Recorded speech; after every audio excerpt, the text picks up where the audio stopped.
Eclampsia is a dire emergency, and in all obstetric units, your team should be ready to deal with that. Your facility readiness is also very important. At the time when your patient is throwing a fit, there is no time to fumble about and finding the things. For that, you need to have eclampsia tray in your labor room, in your emergency, and in your OT, and so that you can find everything in that to deal with the situation. Now Dr. Bhanu Mittal with me, she will be explaining to you what all we should have in our eclampsia tray. Thank you. Hello everyone. So whenever the patient throws the eclamptic fit, we need to stabilize the patient first and foremost. For that we need to secure the airway of the patient, and we need Goodell's airway in our tray of different sizes. Secondly, we need to drain the suctions out of mouth of the patient. For that we need the suction tube. Next, we need to catheterize the patient. We have a different number catheters in our tray, that is 14 and 16.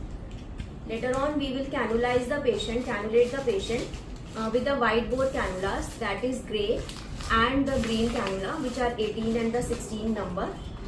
After cannulating the patient, we will take the samples for the CBC, LFT, KFT, coagulation profile. For that we need EDTA, plain vials, coagulation, and the RBS vial in our tray. This is a spirit swab to clean the side of the patient before cannulation. Gloves. For collecting the urine sample of the patient, we need the urine container. After that, we will give the fluids to the patient, for which we need the IV fluid as well as the IV set. This is again a coagulation vial. Now this is IV fixator to fix the cannula. This is Eurobag. Later on we will prepare the Maxell loading dose to give the patient, for which at least we should have 20 ampules of MgSO4 in our tray. What is the total dose, loading dose of the Maxell? For that we will share a next video on our YouTube channel.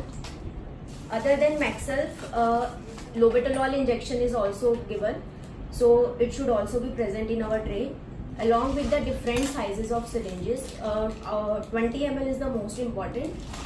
And if the patient is throwing the recurrent seizure, we should have different kind of drugs for the recurrent seizures in our tray as well, which includes the midazolam, diazepam, lorazepam, and the capsule dipping.